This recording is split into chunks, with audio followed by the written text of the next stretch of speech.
la vie et toutes leurs couleurs. La gorge de Dieu avait retrouvé sa végétation luxuriante, ses abondants cours d'eau, ses sous-bois mystérieux où l'on ne s'aventurait que rarement et jamais seul. Ces lieux seraient depuis toujours habités par les esprits. Seuls quelques téméraires s'y seraient aventurés seuls. On ne les aurait jamais revus. Pour les habitants du royaume, la vie avait repris son cours. On avait recommencé les travaux des champs. La pose de pièges pour la capture de petits rongeurs était à nouveau fructueuse. Les parties de chasse aussi. Le chemin qui menait au champ passait évidemment par la gorge de Dieu. Il fallait la traverser dans sa largeur, dans une zone où elle se rétrécissait de plus de la moitié. Mais il fallait tout de même une bonne heure de marche rapide pour en parcourir la distance.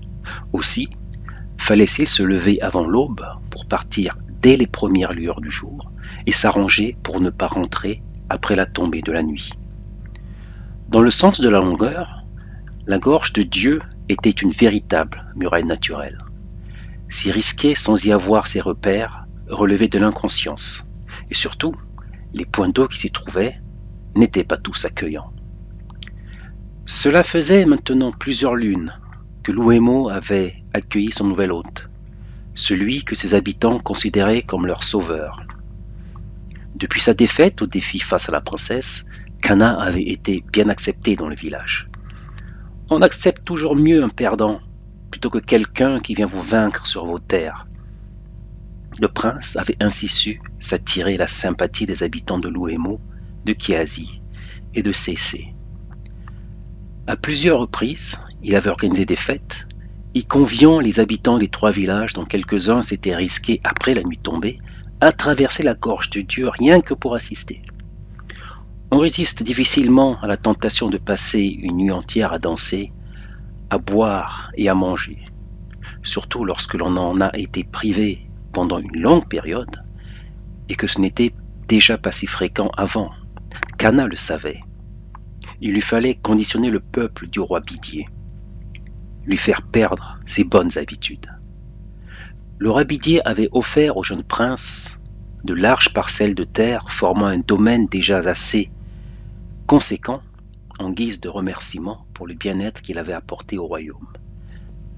Malgré les réticences de plusieurs de ses conseillers, dont Gao et Mongo.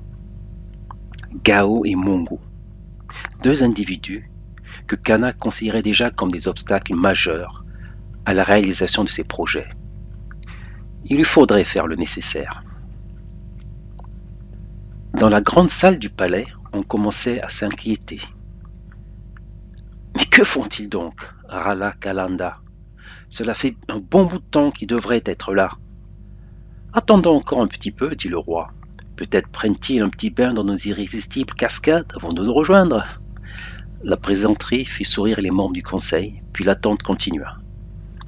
C'était le jour de la réunion du conseil. Il fallait parler des différents problèmes du royaume.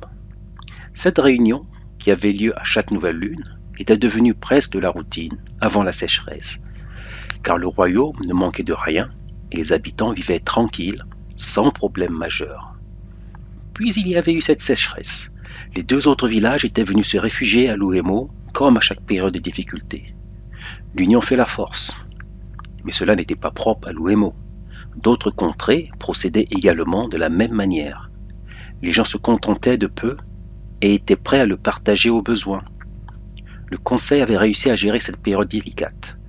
Puis était arrivé le prince étranger, et avec lui la fin de la sécheresse.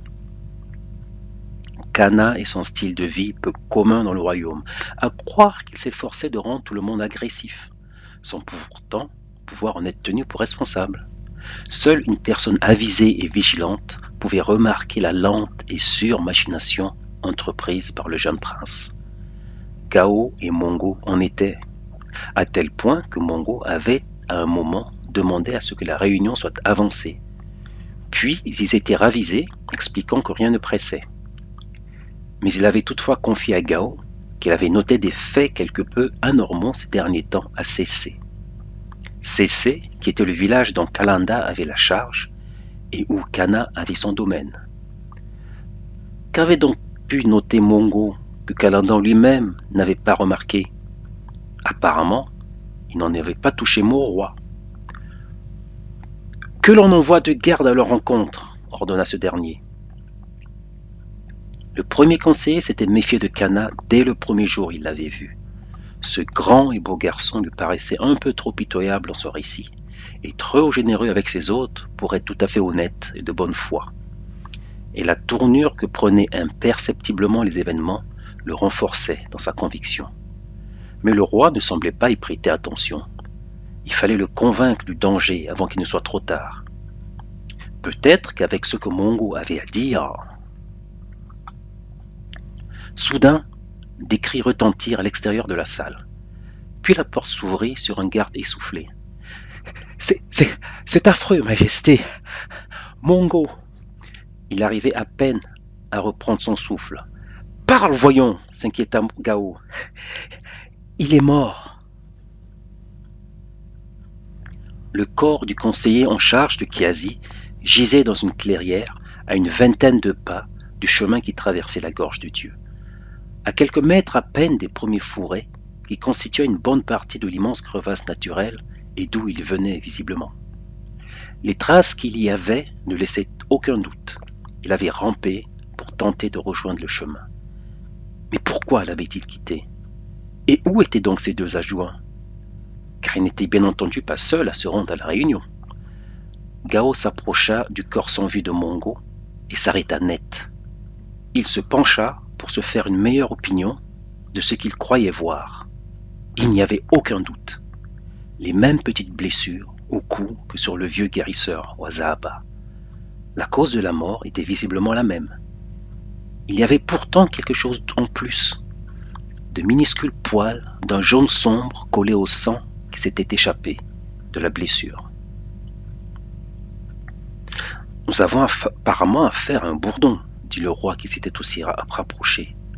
« Je n'en ai encore jamais vu faire de tels dégâts, Majesté, » répondit le premier conseiller. Il ne croyait pas à une telle possibilité. Il y avait certainement autre chose de pas commun à la région. Il resta silencieux quelques secondes. « Par les esprits! Pourquoi se sont-ils ainsi éloignés du chemin? Quelque chose les a attirés, c'est indéniable. Mais quoi? Par ici! » L'un des gardes, qui fouillait les buissons, avait remarqué des traces. « Quelqu'un s'est enfui dans cette direction, dit-il, en pointant le doigt vers des branchages dont les feuilles étaient écorchées. « Suivons les traces, dit le souverain.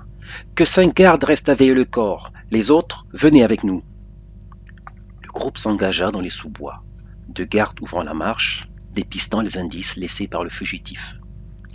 Ils avançaient mètre par mètre, s'enfonçant de plus en plus dans les fourrés. Tout de même étrange, se disait Gao. Pourquoi ne pas avoir plutôt fui vers le chemin? Une peur panique? Mais de quoi? Il fut brusquement tiré de ses réflexions par une main qui le faisait stopper. Les 2 gardes devant lui s'étaient arrêtés et restaient immobiles. L'un d'eux pointa un doigt que le conseiller suivit du regard. Un long et fin serpent noir ondulait dans les branchages juste au-dessus de l'endroit où il s'apprêtait à passer. Il semblait les ignorer totalement, comme pour leur signifier qu'il était dans son domaine et que c'était plutôt à eux de le craindre. Le petit cortège avait raison de s'en méfier car ce serpent avait un baiser instantanément mortel. Mais lentement, très lentement, il s'éloigna. Le groupe reprit sa progression. On entendait maintenant distinctement le bruit d'une cascade tout près. Ah! Le sol venait de céder sous le garde qui était en tête, derrière un épais buisson qu'il venait d'enjamber. Le deuxième eut juste le temps de plonger et de le retenir par la lance à laquelle le pauvre s'accrochait désespérément. « Ah! Ne lâche pas! Il y a des saves mouvants là-dessous !» Il disparaissait à moitié sous les feuillages qui formaient une sorte de couvercle cachant le piège naturel. D'autres gardes vinrent à son secours et il fut hissé hors de danger. Dans sa main, il tenait un morceau de tunique déchiré. « Je l'ai enlevé des branchages. »« Ne serait-ce pas un morceau d'une tunique appartenant à Soumaï ?» demanda Gao. « En effet, répondit le garde. » Le premier conseiller s'avança prudemment près du buisson pour voir en contrebas les sables meurtriers, quelques 3 pas sous le voile feuillu, et qui serait la dernière demeure du conseiller adjoint de Mongo. Il eut une pensée pour la princesse. Qu'est-ce qui a pu le causer une telle panique interrogea le roi. Sûrement un esprit, hasarda le garde. Oui, un esprit, reprit les autres gardes en chœur. Gao se tourna vers eux. Ils avaient peur. Ils étaient mal à l'aise dans ces sous-bois et jetaient des regards furtifs autour d'eux, comme s'ils craignaient de voir surgir d'un instant à l'autre l'esprit malfaisant qu'ils tenaient pour responsable des événements. Je suggère que nous rentrions, Majesté. Il n'y a plus rien à faire ici. La voix du premier conseiller masquait à peine une colère bouillante, car au fond de lui, il savait où il fallait chercher les responsables de tous ces malheurs. Mais comment accuser Kana sans preuve et ne pas avoir l'air de le persécuter? Dans la petite clairière, il y avait plus de monde qu'il n'en avait laissé. Des curieux, bien sûr, mais aussi les gardes venus de Kiazi, ainsi que Mokosi, le second adjoint de Mongo. « Que s'est-il passé? Où étais-tu » lui demanda Gao impatiemment. « Je n'en sais pas plus que vous, j'étais à Kiazi. » « N'était-il pas avec eux pour vous rendre à la réunion ?» c'est ça le premier conseiller, au bord de l'explosion. « Allons, calme-toi, Gao, » intervint le roi, « du calme. Nous sommes tous très secoués par ce qui arrive, mais nous ne devons pas pour autant perdre notre sang-froid. Gao, si toi tu perds ta lucidité, sur qui allons-nous pouvoir compter? Calme-toi. » « Très bien, Majesté, je suis désolé, » répondit le premier conseiller en prenant une inspiration. « Alors, Mokosi, explique-nous, comment se fait-il que tu n'aies pas été avec eux? » « Eh bien, Mongo m'avait demandé de rester, » balbutia ce dernier. « Et pourquoi donc ?» demanda le roi étonné. « Je ne sais pas. Je ne l'aurais su qu'à son retour. » Gao se tourna vers le roi, le regard rempli d'interrogations. Mongo savait bien que tout membre du conseil devait impérativement assister aux réunions. Alors pourquoi avoir demandé à Mokosi de ne pas y assister? Soit ce dernier mentait, soit il était concerné par ce que Mongo allait révéler. Dans les deux cas, il avait quelque chose à cacher. Mais s'il y avait, quel pouvait-il être entre Mokosi et le prince étranger? Qu'en penses-tu, princesse? Elle sursauta légèrement en se retournant. Kana était à moins de 3 pas d'elle. Devant le regard inquisiteur de la princesse, il montra d'un large geste du bras l'étendue au-delà de la falaise. « Superbe, tout simplement magnifique, dit-elle. C'est d'ailleurs mon univers depuis ma naissance. J'ai vu les saisons passer, j'ai vu la couleur de ces terres virer du vert au brun, du brun au vert, et jamais je ne m'en lasserai. Chaque fois que j'ai besoin d'évasion, j'y plonge mon regard. Ainsi, si je comprends bien, aujourd'hui tu as besoin d'évasion. Les événements qui ont secoué le royaume ces derniers temps sont plutôt troublants. » Elle marqua une pause et laissa à nouveau son regard caresser l'horizon. Puis elle soupira. « D'abord le retour soudain de la pluie, reprit-elle. Je ne devrais plus être de ce monde à l'heure qu'il est. » Elle se tourna vers lui. « J'aurais dû être sacrifiée pour le salut du royaume, et cela de la journée qui suivait la nuit de ton arrivée. Au lieu de cela, la pluie est arrivée plus tôt que prévu. Puis, cette même nuit, on a retrouvé Wazaba, notre guérisseur, mort, dans des circonstances plutôt mystérieuses. Sûrement une justice divine, dit Kana. Visiblement, il aurait mal interprété les astres. Il en a subi le châtiment. Peut-être, mais alors il se serait trompé pour la première et dernière fois. Et si c'est vraiment un châtiment divin, quelle faute aurait commis Mongo qui est mort de la même manière? Et Soumaï, qu'avait-il à se reprocher? Justement, princesse, les circonstances du décès de Soumaï prouvent qu'il y avait quelque chose de pas commun du tout. D'une manière ou d'une autre, lui et Mongo devaient avoir un fardeau sur la conscience. Et en voyant ce Ce quelque chose, ils ont paniqué. C'est cela et rien d'autre. La jeune femme le dévisagea. Tu m'as l'air bien catégorique. Je ne vois pas quelle autre explication il pourrait y avoir. C'est pour cela que je suis si sûr de ce que je dis.